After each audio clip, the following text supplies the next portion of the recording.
Bueno, buenos días a todas. Antes que nada quiero agradecer por la invitación a compartir esta red de mujeres, a participar de esta red de mujeres. Eh, la verdad es que somos fuertes en red y siempre es un gusto poder contribuir a estos eventos que hace que nos encontremos y que podamos conversar.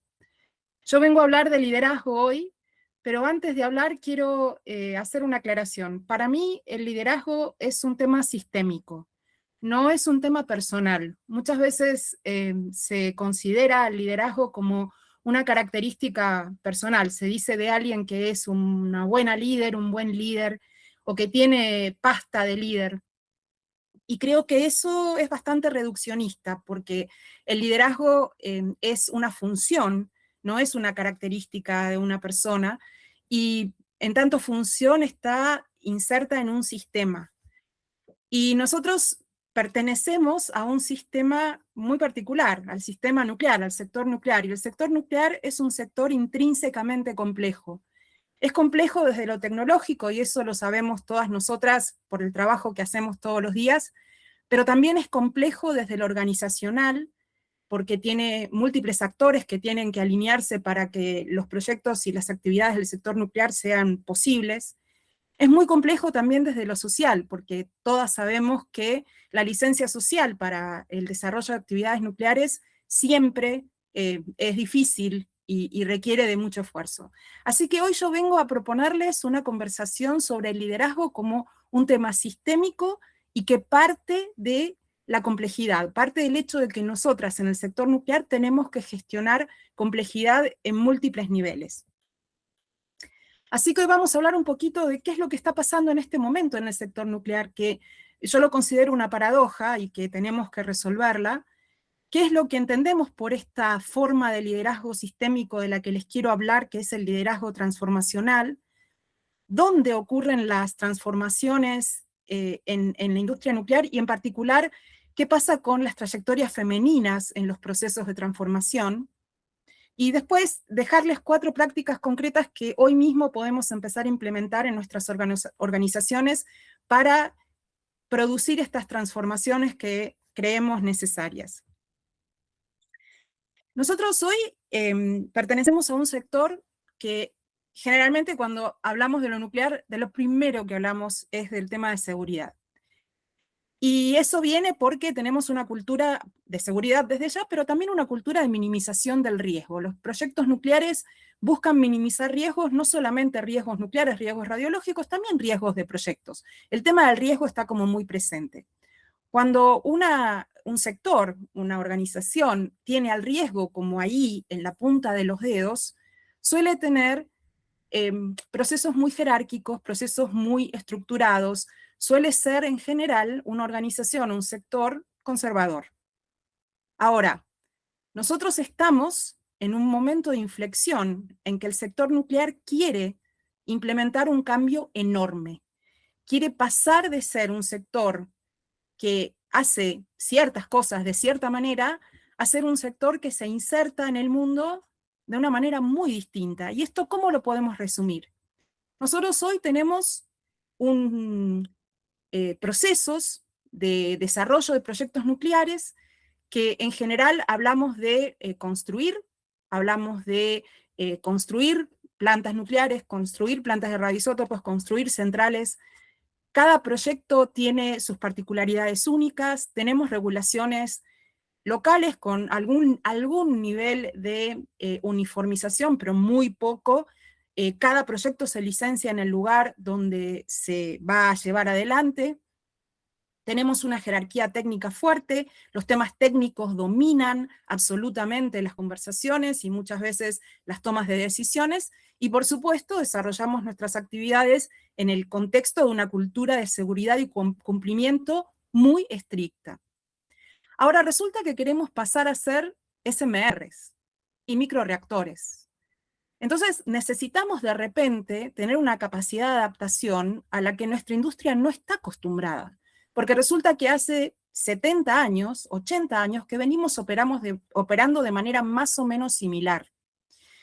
Hay un cambio conceptual en cómo vamos a desplegar estos proyectos nucleares. Nosotros venimos con la idea de construir y tenemos que pasar a la idea de fabricar. Imagínense una empresa de automóviles que lo único que hace son Fórmula 1.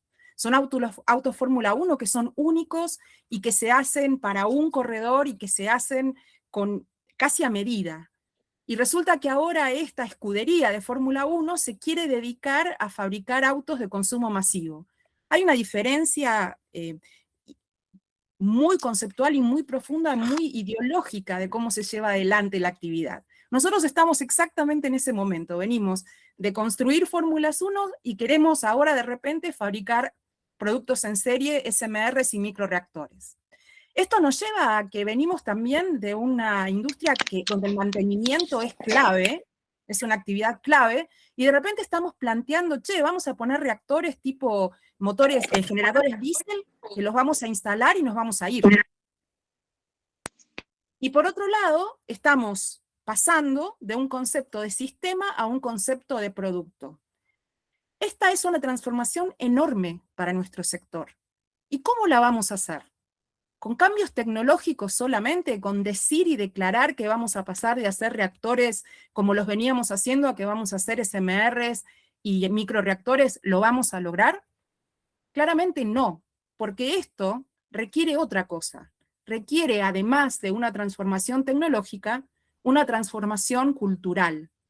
Requiere una transformación supraorganizacional, porque todas las organizaciones tienen que transformarse para poder llevar adelante este cambio de paradigma, pero también nuestro sector como un todo necesita transformarse.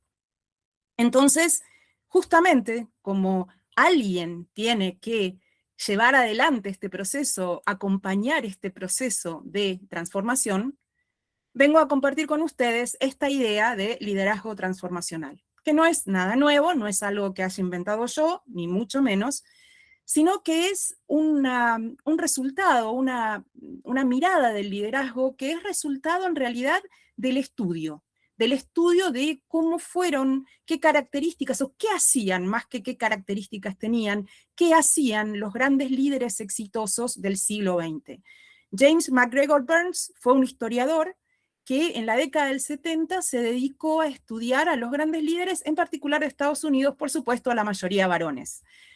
Pero él lo que descubrió era que había maneras, había formas de ejercer el liderazgo que eran comunes a estos ejemplos exitosos, de las cuales nosotras podemos aprender y podemos también adaptar tanto a nuestro sector como a nuestra condición de mujeres socializadas en roles de género muy diferentes a la manera en que se socializan los varones. Esto después fue desarrollado todavía más y ya en temas de cultura organizacional por Bernard Bass, y básicamente lo que busca este liderazgo transformacional, esta forma de ejercer el liderazgo, es elevar estándares de motivación, de valores, identificar los valores y ponerlos como algo importante para que las organizaciones puedan avanzar y puedan lograr los objetivos que se proponen, y la acción colectiva como un valor también, una necesidad para que estas transformaciones se hagan realidad. De lo que no hablamos, por lo menos de lo que no voy a hablar hoy yo, porque la realidad es que Burns sí lo menciona, el tema del carisma. Yo no voy a hablar de carisma. Tampoco voy a hablar de cómo inspirar y motivar a las personas para que las transformaciones se lleven adelante. Tampoco voy a hablar de romper reglas, esto no es venir a hacer la revolución, esto es simplemente identificar procesos y maneras de hacer que pueden generar transformación, y tampoco voy a hablar de decisiones heroicas. Esto acá no hay camino del héroe, acá hay más bien lo que nos gusta hacer a nosotras, tejido de redes. Y para abrir un poquito la conversación de qué es lo que se propone desde el liderazgo internacional para sectores tecnológicos complejos, les quiero contar una historia que no es una historia grata, pero que la verdad es que pone bien en evidencia cuáles son a veces las situaciones que suceden en los entornos en los que se priorizan lo técnico o se prioriza una manera de resolución de problemas particular. En los años 70, un vuelo de United tenía que aterrizar en la ciudad de Portland, en Oregon, en Estados Unidos, y de repente en la cabina se dieron cuenta de que el tren de aterrizaje estaba roto y no se podía desplegar. O fallaba, no sabían si estaba roto, no sabían qué le pasaba, el hecho era que el tren de aterrizaje no podía desplegarse. Si el tren de aterrizaje no se puede desplegar, es un aterrizaje de emergencia, no es que no se pueda aterrizar, sino que es un aterrizaje de emergencia y se dispara un proceso que lleva a que se reduzca el riesgo de que haya víctimas eh, durante el aterrizaje. La gente que comandaba el vuelo estaba convencida de que podía resolver el tema de la falta de despliegue del tren de aterrizaje. Y entonces enfocaron todos sus esfuerzos no en gestionar una posible emergencia, sino en resolver el problema de que el tren de aterrizaje no se había desplegado. Mientras estaban discutiendo con el personal de apoyo en tierra y entre el personal de cabina cómo hacer que se desplegara finalmente el tren de aterrizaje, cuáles podían ser los modos de falla, cuáles podrían ser las posibles soluciones, el ingeniero de vuelo venía diciendo a cada rato, se está consumiendo combustible, porque esto el avión lo hacía dando vueltas en el aire, buscando ganar tiempo para resolver el problema. El ingeniero de vuelo seguía insistiendo, se está consumiendo el combustible, queda poco combustible, se empecinaron en resolver el problema del tren de aterrizaje y lamentablemente el avión se estrelló por falta de combustible.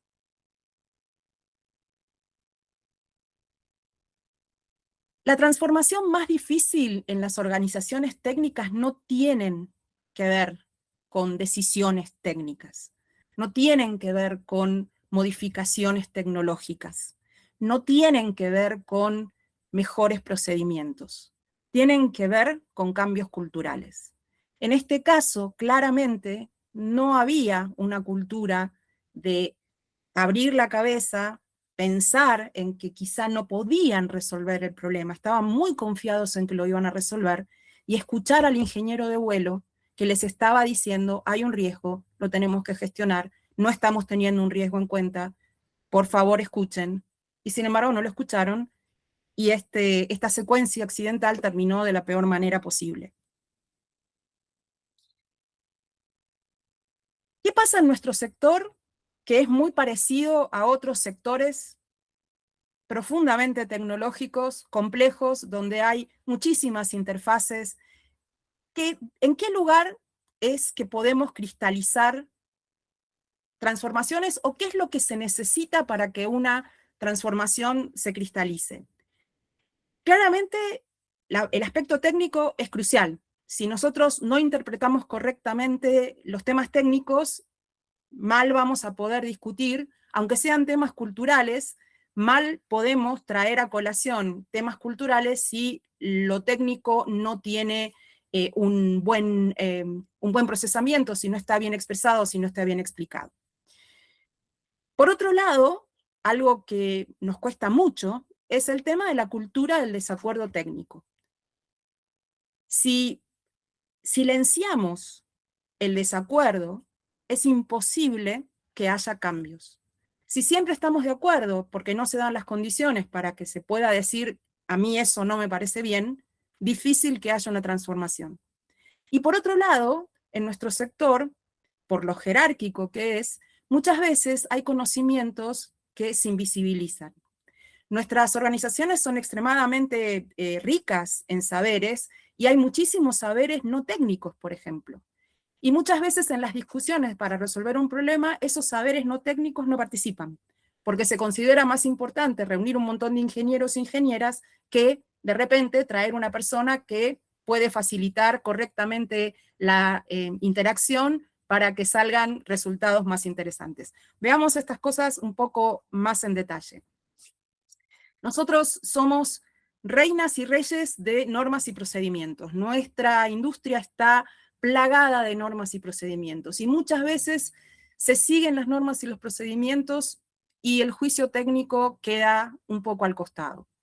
Si nosotros ahora vamos a pasar de una empresa, de un sector, perdón, que operó durante 80 años de la misma manera, a de repente empezar a desplegar productos que no se parecen a los productos históricos que nosotros venimos produciendo, claramente los procedimientos y las normas van a tener que cambiar. Algunos no, algunos se van a tener que adaptar. Hoy por hoy, por ejemplo, no está claro cómo se pueden aplicar las normativas existentes para el licenciamiento de reactores modulares pequeños o para el licenciamiento de microreactores. Ni hablar del rediseño de procedimientos. Si ahora vamos a tener reactores plug and play, que los dejamos ahí en un container, nos vamos y volvemos cuando se les acabó el combustible para cambiarlos, como si fueran una pila, vamos a tener que cambiar las normas y procedimientos. Pero es mucho más importante que entendamos que aun cuando tengamos el mejor conjunto de normas y procedimientos, el juicio técnico es necesario, sobre todo para tener en cuenta cuáles son los riesgos que estamos subestimando. De nuevo, volvamos al ejemplo del avión, la gente estaba emperrada en seguir el procedimiento para arreglar el no despliegue del tren de aterrizaje y no estaban escuchando al ingeniero de vuelo que les estaba diciendo hay un riesgo que estamos subestimando. Para tomar decisiones críticas necesitamos una cultura de desacuerdo técnico, pero para eso se tienen que dar ciertas condiciones.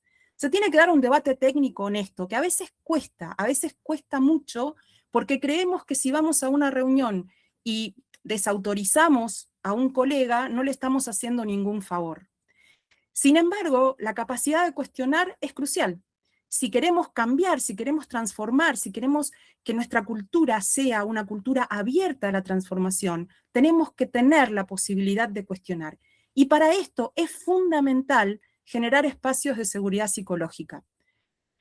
No sé cuál es la experiencia de todas ustedes, pero en mi experiencia muchas veces las reuniones técnicas no se piensan en términos de seguridad psicológica, o se piensan en términos de discusión, de ver quién tiene razón, o se piensan en términos de quién demuestra que sabe más. Y no se pone como objetivo, queremos lograr esto con esta reunión, vamos a generar las condiciones para escuchar todas las voces, que todas las personas se sientan habilitadas a hablar, y entonces la reunión pueda cumplir con sus objetivos. De nuevo, cambio de paradigma, necesitamos salir de este esquema rígido en que venimos, esta manera en que hacemos las cosas, necesitamos entonces generar espacios, seguridad psicológica de nuevo, para que todas las voces se puedan escuchar y habilitar el conocimiento invisibilizado. Y esto en nuestro sector implica traer a las conversaciones a todas las compañeras, todos los compañeros que saben cosas que ingenieras e ingenieros no sabemos. Porque la realidad es que las ingenieras y los ingenieros podemos ser muy buenas y buenos en nuestro trabajo, pero por ejemplo esto de cómo armar una reunión para que tenga un objetivo y cómo usar dinámicas para que ese objetivo se cumpla, muchas veces no lo conocemos, no lo sabemos, no tenemos esa capacidad. Y tampoco nos parece importante, porque ¿qué es una reunión? Es ir, tirar planos arriba de la mesa, tirar documentos técnicos, discutir y ya está. Y muchas veces nos vamos de la reunión sintiendo que algo que debería haber pasado no pasó. Ahora, la buena noticia es que muchas de las competencias que se necesitan para lograr estos espacios de transformación, para lograr estos elementos para que los espacios sean espacios de transformación, nosotras las hemos aprendido a través de nuestra trayectoria profesional. A veces porque buscamos aprenderlas y otras veces porque no nos quedó otra, porque los entornos nos llevan a que desarrollemos estas competencias. Estas son algunas, no son todas, pero son algunas, y son quizá las más importantes para esta conversación que queremos tener hoy. La primera es la construcción de legitimidad. Todas nosotras tenemos que vivir demostrando que somos buenísimas, porque si no, parece que ni siquiera nos podemos sentar a la mesa. Entonces nuestra credibilidad técnica es sólida, porque trabajamos para desarrollarla. Nos preparamos cuando tenemos que dar una charla, cuando tenemos que presentar un trabajo, cuando tenemos que exponer en una reunión, nos presentamos, nos presentamos y nos presentamos. Y porque muchas veces nos cuesta que nos escuchen, tenemos que desarrollar claridad argumentativa, tenemos que poder expresarnos con economía de la manera más clara posible, porque sabemos que probablemente no tengamos mucho tiempo para hablar en la reunión. Por otro lado, somos muy buenas leyendo dinámicas invisibles. Nosotras sabemos cuáles son las jerarquías informales. Sabemos que alguien que por ahí no es jefe tiene mucha influencia en el equipo en el que trabajamos o en nuestra organización. Lo sabemos detectar, lo sabemos leer. También sabemos cuáles son las cosas que nunca se dicen, porque muchas de esas cosas que nunca se dicen tienen que ver con nuestras trayectorias, tienen que ver con nuestras identidades. Y por otro lado, también, porque vivimos navegando tensiones y vivimos navegando sectores donde no nos sentimos muy cómodas, podemos identificar tensiones entre disciplinas. A veces porque hasta la tensión es con nuestra disciplina. En mi caso personal, que vengo de seguridad nuclear durante muchos años en muchas organizaciones fue una molestia. Y soy tan vieja que vi cómo fue la transformación de que QA pasó de ser una molestia que era un papelerío infame a que hoy es algo central en el desarrollo de los proyectos.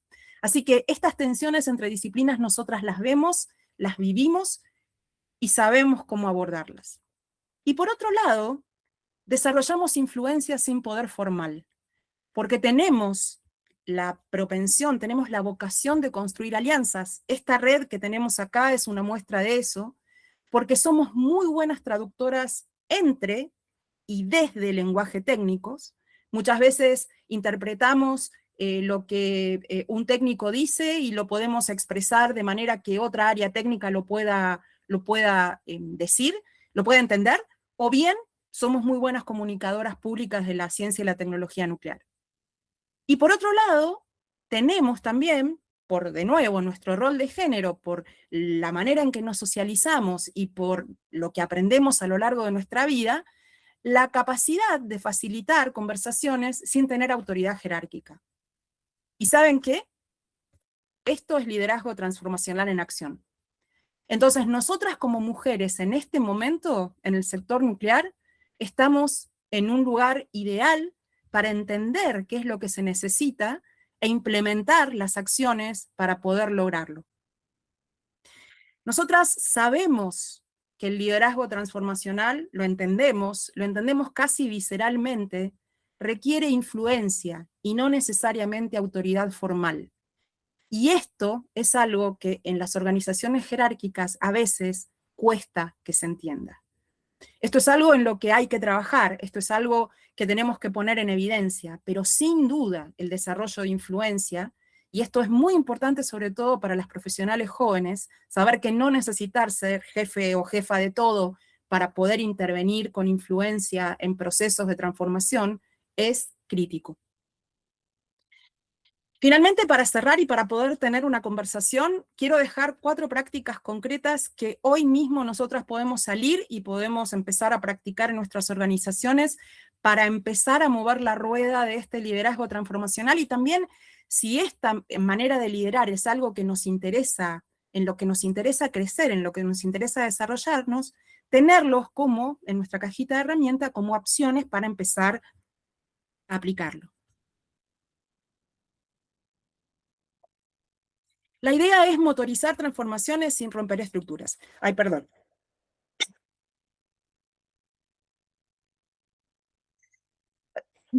Ah, alergia. Bien, como decía, la idea entonces es tener la posibilidad de motorizar transformaciones sin romper estructuras. Eso es lo que queremos hacer. Nosotros no queremos romper para transformar, queremos desde adentro empezar a mover lo que hay que mover para que esta estructura empiece a ser flexible y empiece a moverse en la dirección necesaria para que el paradigma de la energía, el sector nuclear, el nuevo paradigma del sector nuclear, sea viable. Lo primero es generar espacios seguros para el desacuerdo. Esto puede ser tan sencillo, perdón, puede ser tan sencillo como para la próxima reunión de equipo que les toque facilitar, llevar una dinámica. Y proponer una dinámica que explore el desacuerdo de manera explícita. O bien, si ustedes saben que hay un tema de diferencia de opiniones, generar un espacio de conversación donde eso se pueda conversar y se pueda poner sobre la mesa de manera absolutamente sincera y segura.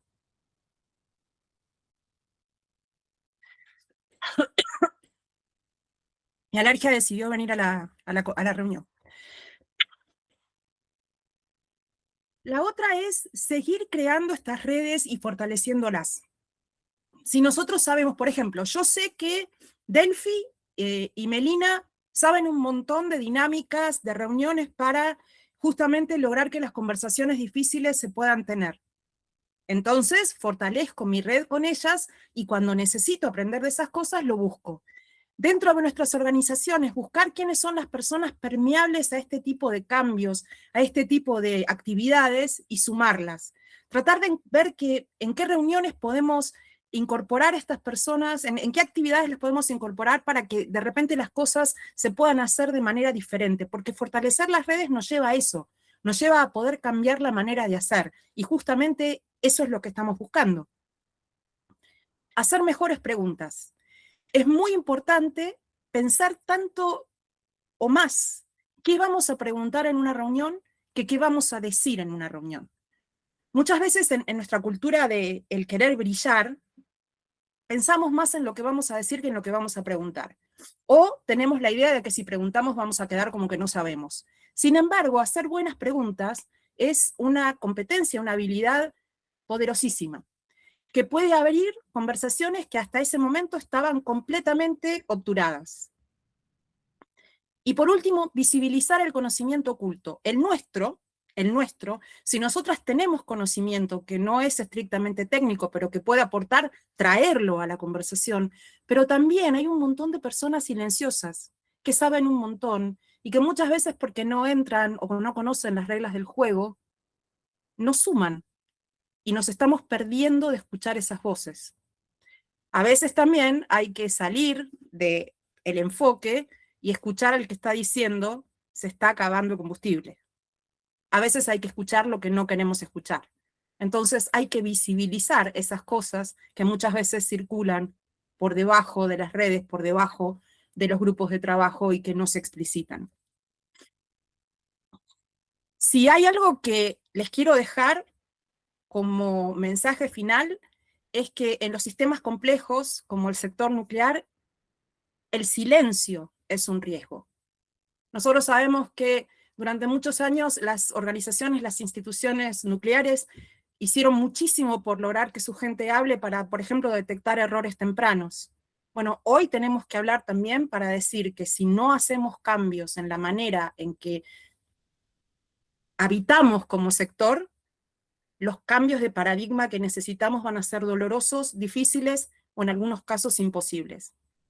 Y es el liderazgo transformacional el que viene a proponer este cambio, a proponer esta nueva manera de mirar, esta nueva manera de hacer, y eso se activa cuando alguien decide no quedarse callado, cuando alguien decide hacer la pregunta correcta, la pregunta incómoda, cuando alguien decide darle la palabra a ese conocimiento siempre invisibilizado, cuando alguien dice lo que sabemos no alcanza, traigamos esto para que nos sume. Es así como vamos a empezar a ejercer una nueva manera de vivir el liderazgo dentro del sector nuclear que nos va a ayudar a concretar todas las transformaciones que nuestro sector necesita para cumplir con las promesas que venimos haciendo. Y eso es todo. Muchas gracias. Hola, ¿qué tal? ¿Cómo están? Buenos días. Me llamo Alexandra, soy peruana, soy ingeniera ambiental. Pasé por 3 rubros, les comento, por el sector de energías renovables y por el sector de hidrocarburos, y actualmente estoy para el sector nuclear. Y básicamente me moví en sectores que mayormente son dominados por los hombres, y había eso de querer prepararme antes mentalmente, eh, porque cuando no estás tanto con tus propios géneros, digamos que te sientes un poco amilanada, ¿vale? Pero eso, descubrí que uno tenía que prepararse mentalmente y por un momento como que cerrar ese chip de que estás en un rubro masculino, sino que verlo totalmente horizontal, eso a mí por lo menos me dio totalmente mucha seguridad y lo vengo practicando. Actualmente me encuentro en el sector nuclear, como les comentaba, y es algo nuevo para mí, totalmente nuevo. Y, y cae el caso que Perú se está abriendo paso para la generación de energía eléctrica a partir de los SMR, que es ese camino al que estamos apuntando, y somos pioneros en esto. Y se dio la oportunidad de que soy la persona que también lo está empezando. Y entonces, tener estas reuniones con ustedes me ayuda demasiado porque siento bastante confianza, porque somos del mismo género y ya tienen mucha experiencia en este sector, etcétera. Entonces, eso la verdad que se los agradezco bastante por haber abierto este espacio.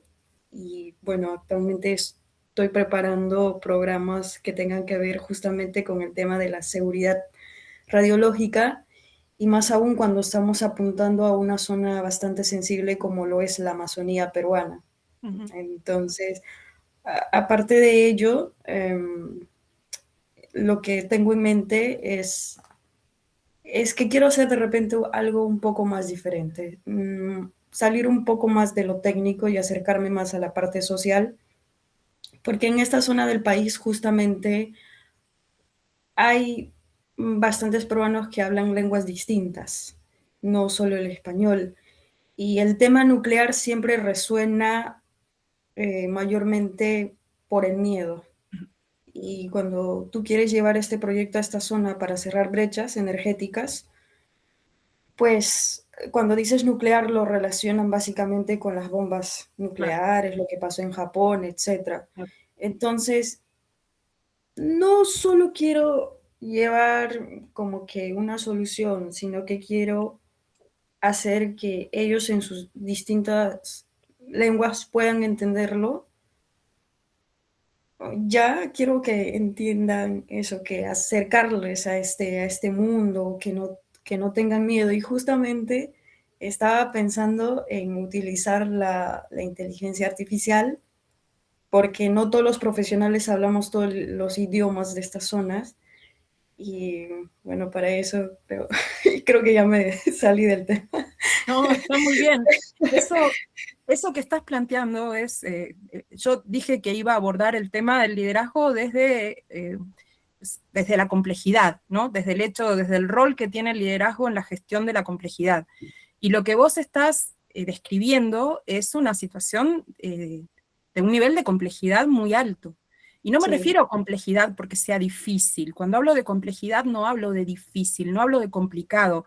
Hablo de estos sistemas justamente que tienen eh, partes, que tienen componentes muy disímiles, que tienen que llegar a acuerdos, que tienen que alinearse con objetivos comunes. Así que lo que vos estás describiendo es claramente una situación de un sistema complejo, para ponerlo en términos ingenieriles casi, Ujú. que requiere de un abordaje cuidadoso, donde muchas de las cosas que hablamos hoy sobre la generación de espacios seguros, el respeto por el conocimiento del otro, en el caso de trabajo con, por ejemplo, con pueblos originarios, el poder encontrar una manera de respetar el conocimiento del otro y al mismo tiempo poder transmitir el propio, es algo arduo de hacer.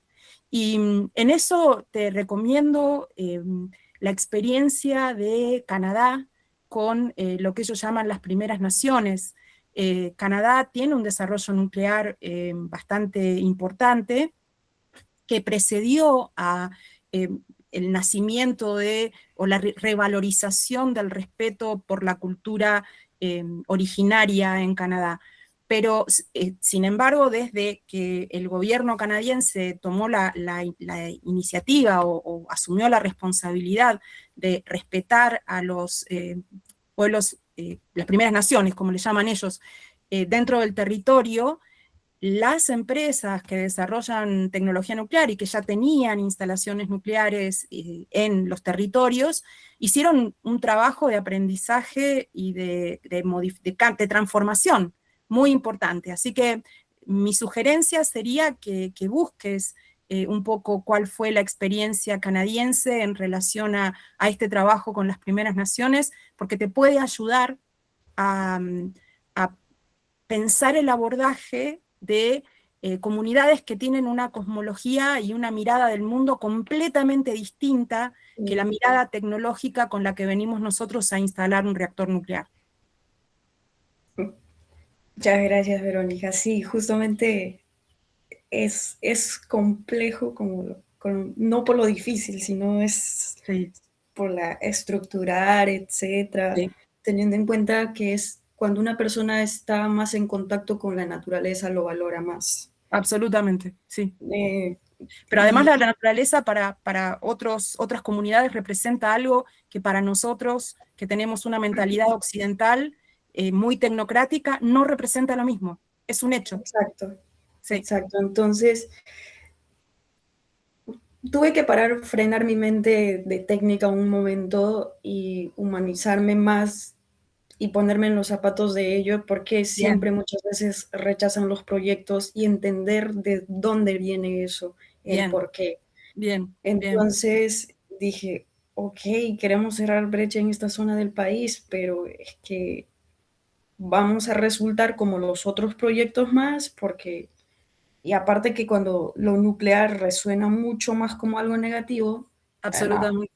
Entonces tenemos que empezar a trabajar desde saber tratar ese miedo, ¿sí? Sí, Y tenemos otro desafío más porque esa zona del país hablan diferentes lenguas y otra cosa importante que esta zona del país, su generación eléctrica es aparte de grupos electrógenos porque no sí, están conectados al sistema interconectado nacional del país. Y el tema de la educación, no tener energía eléctrica es transversal a todo el absolutamente, bienestar de una persona. Y el tema de la absolutamente. educación se suma, es otro desafío más porque no es lo mismo que una persona que Bueno, se es estudia en la ciudad. una oportunidad única la que tienen de realmente llevar adelante un proceso de transformación. Sí, Así que les deseo todo el éxito y a disposición, por supuesto. créeme que me va a ayudar mucho sus experiencias de ustedes, chicas, en este planteamiento y me siento mucho en confianza porque bueno, no sé, para mí al menos es todavía en un sector que es bastante masculino y entre, pues, cuando te sientes en tu propio género, pues te sientes más confianza. Hola, ahí se me ve. ¿Cómo estás? Sí. ¿Cómo están? Yo quería agregar algo del caso de Alexa que me pareció re interesante, que como una sugerencia, que me parece que es un caso que da para fortalecer las redes, justamente, y tratar de buscar a alguien que esté como en la mitad de, o que pertenezca a esas culturas y que entienda la aplicación de las ciencias y que te ayude a esa comunicación. Me parece que la herramienta ahí para usar sería fortalecer las redes. Buenísimo. ¿Ustedes se dan cuenta en las dos intervenciones que ya hay una mirada de liderazgo transformacional? O sea, lo pueden ver, ¿no? Cuando yo me encontré con esta forma de ejercer el liderazgo, para mí el acceder a posiciones de liderazgo fue traumático, porque yo miraba alrededor y veía todos señores que hacían cosas que a mí no me gustaban. Y yo decía, bueno, si esto es ser un líder, yo no quiero ser líder. Por favor, sáquenme de acá. Y encontrarme con esta forma del ejercicio del liderazgo me resultó casi natural. Y lo que veo ahora en la conversación es eso, ¿no? Es que ustedes están naturalmente proponiendo herramientas que tienen que ver con el desarrollo del liderazgo transformacional. Hay una pregunta en el chat. Bueno, yo te voy a hacer una sugerencia y probablemente alguna compañera tenga otra cosa para decirte. A mí me parece que una herramienta muy potente es el tema de las preguntas. Hay que aprender a hacer preguntas, pero las preguntas son herramientas muy buenas para abrir conversaciones que quizá no se están haciendo, no se están teniendo, ¿no? La presión de ser competente la tenemos todas.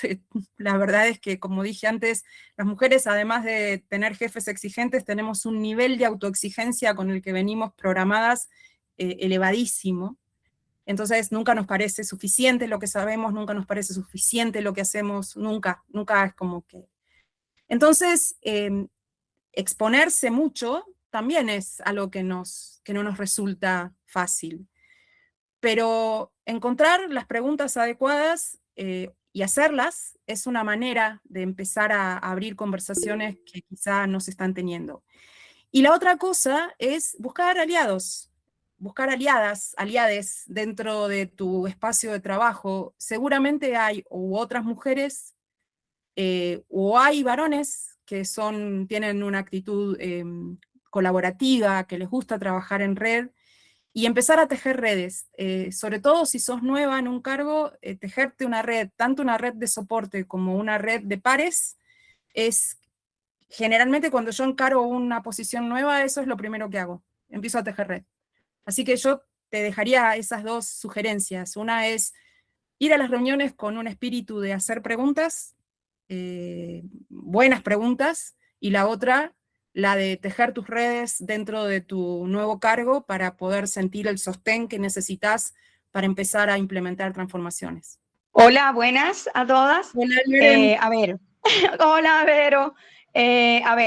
Para también ayudar un poco con las propuestas, ¿no? Las recomendaciones dadas por Verónica, la experiencia que tengo de muchos años trabajando en dirección de entidades nucleares, también recomiendo que cuando uno comienza en un nuevo puesto, debe identificar las personas que tiene a su alrededor con las que tiene que trabajar. Reconocer en qué es fuerte cada uno para uno saber en qué momento puedo utilizar la colaboración de esa persona.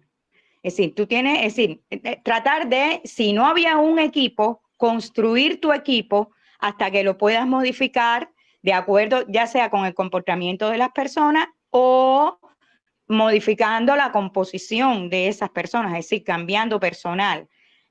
Cuando uno llega a un lugar, cambiar el personal siempre trae problemas, porque las personas se sienten mal.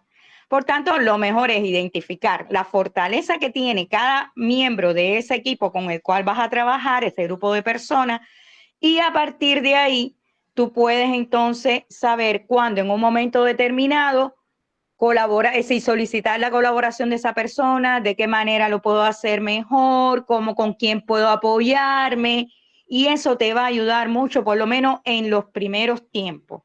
Y ya después tú vas poco a poco modificando el comportamiento de ese equipo y puedes empezar entonces a implementar tu forma de trabajo, tus reglas. A partir de ahora vamos a hacer las cosas así que ustedes creen importante. Siempre preguntar a las personas qué creen con las nuevas propuestas que estás haciendo. Para que la persona se sienta parte, no para que sea impuesto, sino para que precisamente colabore y sea un consenso, y eso te va a ayudar mucho. Y he trabajado en varios equipos donde la mayoría han sido hombres y pocas las mujeres. Pero en el mejor equipo que trabajé, a pesar de tener una jefa bastante fuerte, un carácter muy fuerte, pero de los 4 rectores con los cuales trabajé como asesora, el mejor periodo, afortunadamente, fue en el que fue una jefa, fue cuando mayores éxitos tuvimos, fue cuando mejores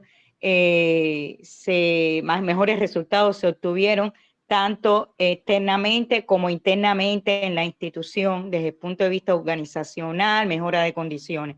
Esa es mi recomendación. Y a la vez me despido porque ahora tengo otra reunión. Ahora Bueno, con el comité de WinArcal. a la sección de Loren hay que ponerle tutorial para construir una red. Perfecto, perfecto. Bueno. Fue el tutorial para construir una red. Chao. Hola, ¿qué tal a todas? Y Verónica, un gusto como siempre escucharte. No voy a ser la que diga que no estoy de acuerdo, porque me cuesta un montón no estar de acuerdo.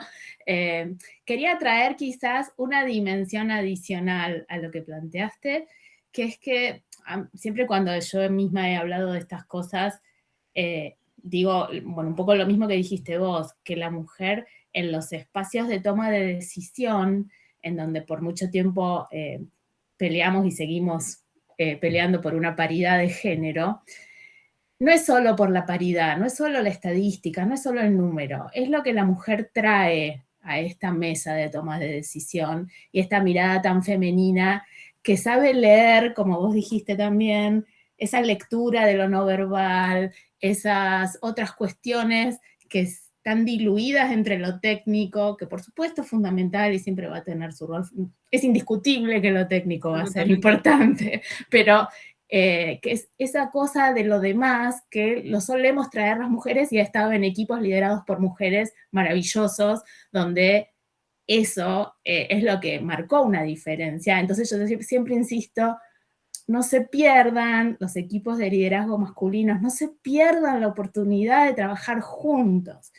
Y en esto traigo una anécdota al punto de que es verdad que por nuestras trayectorias como mujeres traemos esto naturalmente, pero no es verdad que los hombres no lo puedan traer. Absolutamente. Y está re bueno invitarlos a darse cuenta de esto y nosotras ser ejemplo. O sea, nosotras poder, sin querer queriendo, mostrarles que es posible. Y la anécdota tiene que ver con que hace muy poco yo di un volantazo y cambié completamente lo que estaba haciendo después de 10 años en un proyecto importante. Y cuando me fui, el día que estaba juntando las cosas de mi escritorio, recibí un llamado telefónico de un compañero, un colega en Buenos Aires. Yo estoy en Bariloche y él en Buenos Aires. Y me llamó para despedirse, pero me dice, yo sé que todos se despidieron de vos, pero yo te quiero dejar un mensaje. Te quiero decir lo que vos me dejaste a mí en estos años de trabajo. Y entonces me dijo, lo voy a decir muy en argentino, que durante mucho tiempo él pensó, esta mina es una hinchapelotas.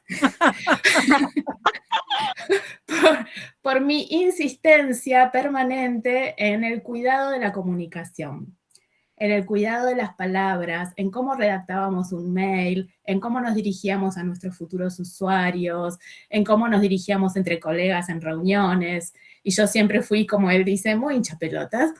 Y se ve que marqué camino sin darme cuenta, porque él me agradeció que después de un tiempo lo entendió. Bien. Y le hizo un clic. Y me dice, yo ahora entiendo por qué lo decías. Y nada, les dejo esa anécdota porque me parece que está bueno que podamos ser ejemplo. Absolutamente, hermosa anécdota. Tenemos el tutorial de Loren y ahora tenemos el ejemplo de Gabriela, cómo tejer red, cómo ejercer influencia, gente, eso es influencia.